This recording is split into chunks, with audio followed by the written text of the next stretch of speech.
Friend மக்களே வணக்கம்பா. ஒரு சும்மா சூப்பரான மேட்ரு. டைரக்டர் அமீர் அவர்கள் வந்து பார்த்தீங்கன்னா விஜய்க்காக ஸ்டேட்டஸ் போட்டிருக்காரு. இதுக்கு முன்னாடியும் போட்டிருக்காரு, இன்றைக்கும் போட்டிருக்காரு.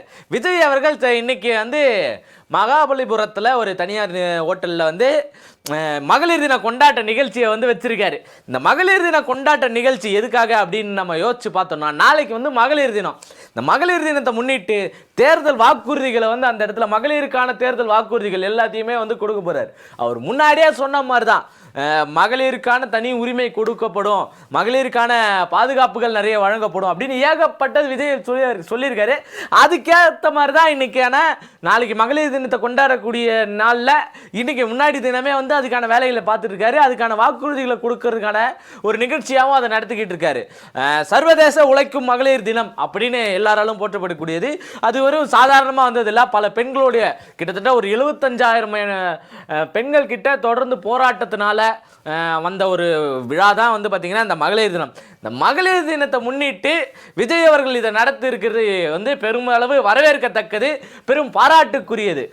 இதில் டைரக்டர் அமீர் அவர்கள் வந்து என்ன சொல்லியிருக்காரு அப்படின்னு நம்ம பார்க்கறதுக்கு முன்னாடி, அமீர் இதுக்கு முன்னாடி விஜய்க்கு எதுக்காகலாம் நின்று இருக்காரு அப்படின்னு பார்த்தோன்னா, குறிப்பாக சொல்லணும்னா இந்த ஜனநாயகன் படத்துக்காக அமீர் அவர்கள் குறிப்பாக நின்று இருக்காரு. இந்த ஜனநாயகன் படம் சென்சார் சர்டிஃபிகேட் வராமல் தடுத்துக்கிட்டு இருக்கும் போது அவர் அழகாக ஒரு ஸ்டேட்டஸ் ஒன்று போட்டிருந்தார்.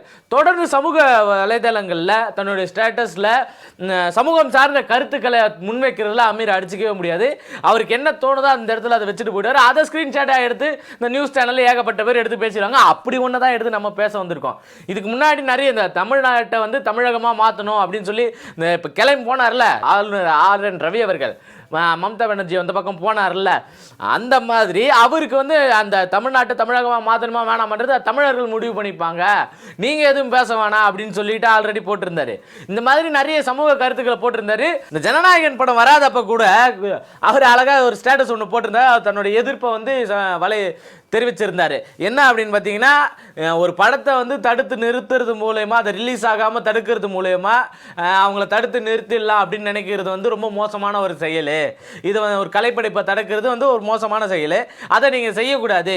நாளைக்கான முதல்வர் யாரு அப்படின்றத வந்து மக்கள் தான் தேர்ந்தெடுப்பாங்க. அதை நீங்கள் முடிவு செய்யாதீங்க, அந்த தடுக்கிற வேலையை நீங்கள் பார்க்காதீங்க அப்படின்னு சொல்லி இதுக்கு முன்னாடியே இந்த ஜனநாயகன் பட தடுப்பு நடக்கும்போது அதுக்கு உரிமையாக நின்று குரல் கொடுத்தவர் வந்து அமீர் அவர்கள். அதை தாண்டி இன்னும் நடிகர்கள் அரசியல் வர்றதை குறித்து அவர் நிறைய பேசியிருந்தார்.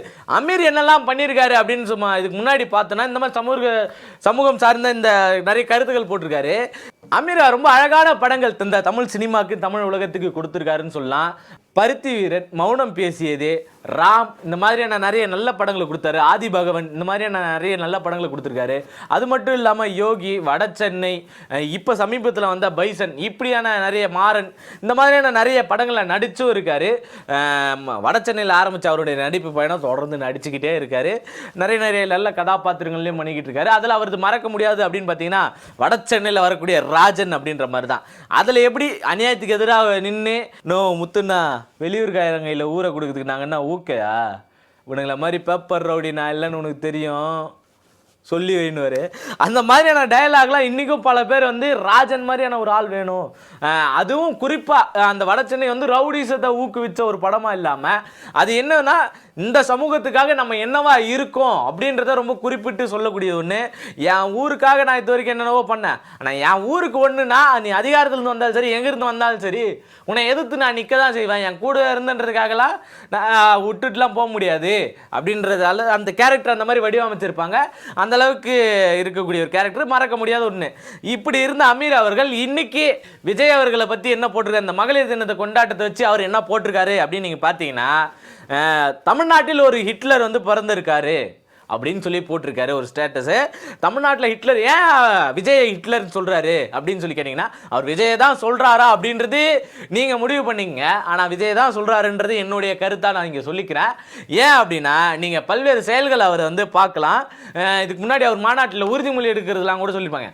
எல்லாரும் ஒரு உறுதிமொழி எடுக்கிறது அப்படின்னா எல்லாரும் என்ன சொல்லுவாங்க, ஒன்று கை அப்படி நீட்ட சொல்லுவாங்க, கையை மடக்க சொல்லுவாங்க, இல்லை நெஞ்சுக்கு நேராக சொல்லுவாங்க, நெஞ்சில் வச்சுக்க சொல்லுவாங்க, அப்படி கை மூடி வச்சுக்கிறது, இதெல்லாம் சொல்லுவாங்க. இது உறுதிமொழி எடுக்கிற பண்ணுறதுக்கான ஒரு வழிமுறையாக இருந்துக்கிட்டு இருந்துச்சு. ஆனால் இவர் மட்டும்தான் வித்தியாசமான முறையில் என்ன பண்ணுவார், வித்தியாசமான முறையெல்லாம் இல்லை, முன்னாடி ஒருத்தர் கடைபிடிச்ச முறை தான் அது. இப்படி கையை நீட்டி இப்படி நின்று ஹிட்லர் அவர்கள் மட்டும்தான் இந்த மாதிரியான உறுதிமொழிகள் எடுக்கிறதும் அவங்க உறுதி கொடுக்கறதும் இப்படி இருக்கும். இப்போ அந்த வழிமுறையை பயன்படுத்தி அந்த வழிமுறையை தொடர்ந்து முன்மொழிஞ்சு அதே மாதிரியான செய்கைகளை செய்கிறது அப்படின்றது பார்த்தீங்கன்னா விஜய் அவர்கள் தொடர்ந்து உறுதிமொழி எடுக்கிறது, அவங்க தொண்டர்களை உறுதிமொழி எடுக்க வைக்கிறது, இது எல்லாமே தொடர்ந்து செஞ்சுட்டு இருந்தார். இது என்னடா இப்படி நீட்டாமல் இப்படி இல்லாமல் நெஞ்சிலிங்க வைக்காமல் இப்படி வைக்க சொல்கிறாரு, என்ன கதை அப்படின்னு சொல்லி போய் பார்த்தா ஹிட்லருடைய செய்கையை இவர் தொடர்ந்து செஞ்சுக்கிட்டு இருந்திருக்கார். இந்த ஹிட்லர் செய்கையை இவர் செய்யறதை பார்த்துட்டு அமீர் அவர்கள் இன்னைக்கு அதை குறிப்பிடும் போது இதை தெளிவாக குறிப்பிட்டிருக்காரு. தமிழ்நாட்டில் ஒரு ஹிட்லர் வந்து பிறந்திருக்காரு அப்படின்னு சொல்லியிருக்காரு. ஹிட்லர் எந்த அளவுக்கு மோசமான ஒரு ஆள், உலகையே வந்து தான் கட்டுப்பாட்டில் வச்சிருக்கணும் அப்படின்னு நினைச்ச ஒரு ஆள், பெரும் சர்வாதிகாரத்துக்கு உள்ளான ஆள், அவரை எதிர்த்து ஏகப்பட்ட புரட்சிகள் போராட்டங்கள்லாம் நடந்துச்சு. அந்த மாதிரி இவர் வந்து உருவெடுக்க போறாரா, எந்த மாதிரியான ஒரு ஆட்சி வரப்போகுது அப்படின்னு ஒரு பக்கம் யோசிச்சுட்டு இருக்கப்போ இந்த மகளிர் தின கொண்டாட்ட குறித்து அடுத்தே ஒன்று போடுறாரு. என்ன அப்படி போடுறாரு அப்படின்னு பார்த்தீங்கன்னா, பொண்டாட்டியும் மகளையும் வந்து வீட்டிலே விட்டுட்டு, அதாவது மகளையும் மனைவியும் வீட்டிலே விட்டுட்டு வந்து மகளிர் தின கொண்டாட்டமா, இது ஒரு கேவலமான அரசியல் அப்படின்னு சொல்லி தெளிவாக போட்டிருக்காரு.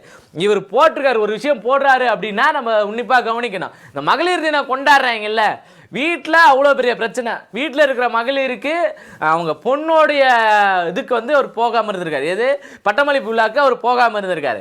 மனைவி அவர் மேலே வந்து ஒரு குற்றச்சாட்டு, வேறு ஒரு பெண்ணோட தொடர்பில் இருக்காரு, அதாவது நடிகையோட தொடர்பில் இருக்காரு. நான் கேட்ட முதல்ல இல்லை விட்டுறேன்னு சொன்னார், இல்லை அவர் திரும்ப அதை தொடர்ந்து இருக்காரு, மன ரீதியாக எனக்கு மன உளைச்சலை நிறைய கொடுக்குறாங்க அப்படின்னு சொல்லி அவர் பேசிகிட்டு இருக்காரு.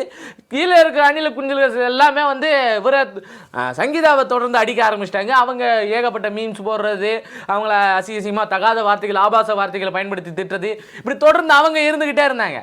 இப்படி இருந்தவங்களையும் வந்து அவங்க யாரையும் கண்டிக்காமல், அப்பா அதெல்லாம் நீங்கள் பேசாதீங்க, எங்கள் பர்சனல் நாங்கள் பார்த்துக்குறோம், நீங்கள் கட்சி வேலை கொள்கை வேலைகளை மட்டும் பாருங்கள், தேவையில்லாமல் இதுக்குள்ளே வராதிங்க அப்படின்னு சொல்லாமல் இவர் தொடர்ந்து அதுக்கு இருந்திருக்காரு.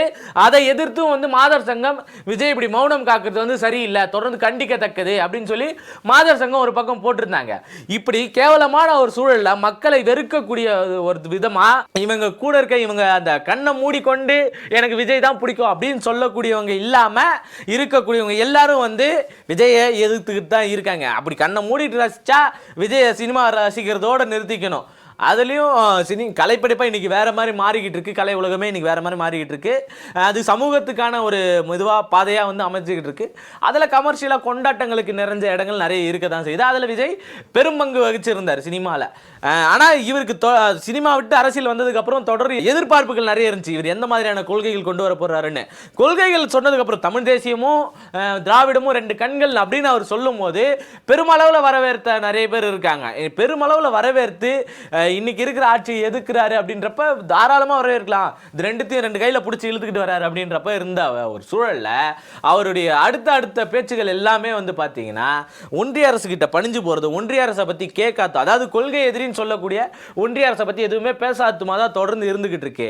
சரி, மகளிருக்கான இது கொடுப்பாரு, விடுதலை கொடுப்பாரு, மகளிருக்கான போராட்டங்களை எடுப்பாரு, இல்லை மகளிருக்கான ஒரு பாதுகாப்பு கொடுப்பா அப்படின்னு சொல்லி ஊரெல்லாம் சொல்லிக்கிட்டு இருக்க இவர் அவங்க வீட்டிலேயே பாதுகாக்கிறது கிடையாது. அவங்க வீட்டிலேயே பெருங்கொடுமை நடந்து அங்கிருந்து வெளியேற விரும்புகிறேன் அப்படின்னு சொல்லி அவங்க மனைவி சொல்லியிருக்காங்க. இது ரொம்ப முக்கியமான ஒன்று. ஏன்னா அவங்க பர்சனல் பேசக்கூடாதுன்னு நீங்கள் 1000 தடவை சொன்னாலும் நான் 100,000 தடவை நான் அதை பேசுவேன். அது சங்கீதாக்கு இழைக்கப்பட்ட ஒரு பெரும் அநீதி. அந்த அநீதிக்கு எதிரான குரல் இங்கே வந்துக்கிட்டே தான் இருக்கும். அந்த குரலில் ஒரு பகுதியாக நான் என்னுடைய குரலும் ஒழிச்சுக்கிட்டு இருக்கோம், எங்களுடைய குரலும் இருக்கும் அப்படின்னு சொல்லிக்கிட்டு அமீர் அவர்கள் போட்டதை பற்றி நீங்கள் என்ன நினைக்கிறீங்க அப்படின்றதையும் கமெண்ட்டில் சொல்லிட்டு போயிடுங்க. மறக்காமல் சப்ஸ்கிரைப் பண்ணிட்டு போயிடுங்க.